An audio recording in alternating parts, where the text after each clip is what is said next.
দেখতে দেখতে কেটে গেল প্রায় একটা বছর। পৌলমী বাড়ি যায়নি। কেনই বা যাবে?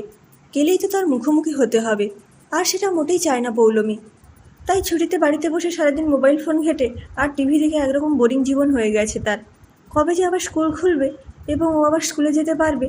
ছোট ছেলেমেয়েগুলো ওর একমাত্র বেঁচে থাকার রসদ। জীবনে যখন সব আশা শেষ হয়ে গিয়েছিল, যখন মনে হয়েছিল এই জীবনটাই সে রাখবে না, ঠিক তখনই ওর জীবনে যেন ঈশ্বরের আশীর্বাদের মতো নেমে আসে বকুলপুর প্রাথমিক বিদ্যালয়ে এই শিক্ষকতার চাকরিটা। ব্যালকনিতে দাঁড়িয়ে দাঁড়িয়ে ৭-৫ ভাবছিল পৌলমী।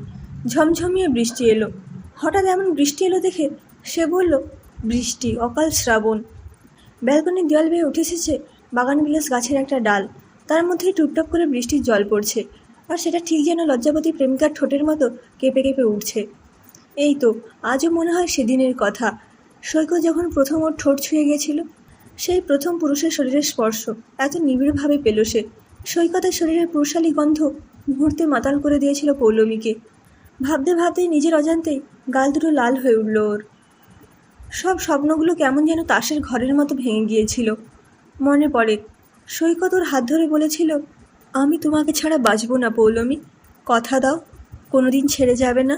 হ্যাঁ, পৌলমী কথা রেখেছে, কিন্তু সৈকত রাখেনি। সে ছেড়ে গেছে।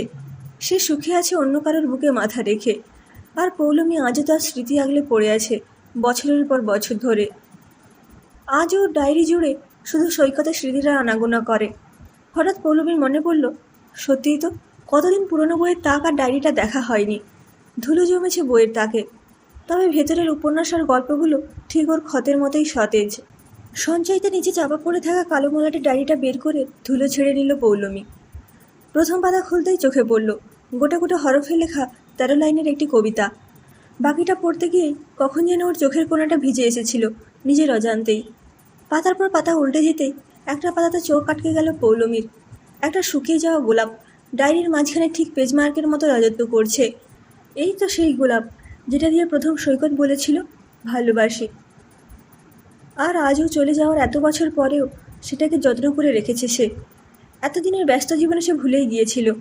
আজও একটা মুছে যাওয়া অধ্যায় ওর জীবনে পুরোপুরি মুছে যায়নি।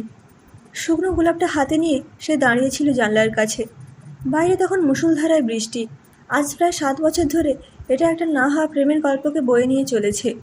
চোখের সামনে অতীতের স্মৃতিগুলো ভেসে উঠছে পরপর। এমনকি জীবনের সেই সব থেকে কষ্টের দিনের ছবিগুলোকেও ফাঁকি দেয়নি তার স্মৃতির ঘরকে। আজও তার বোবা হৃদয় জুড়ে রক্তক্ষরণ হয় প্রতিনিয়ত। ভাবতে ভাবতেই হঠাৎ পৌলমীর ফোনটা বেজে উঠল। পলাশ ফোন করেছে। হ্যাঁ, পলাশ।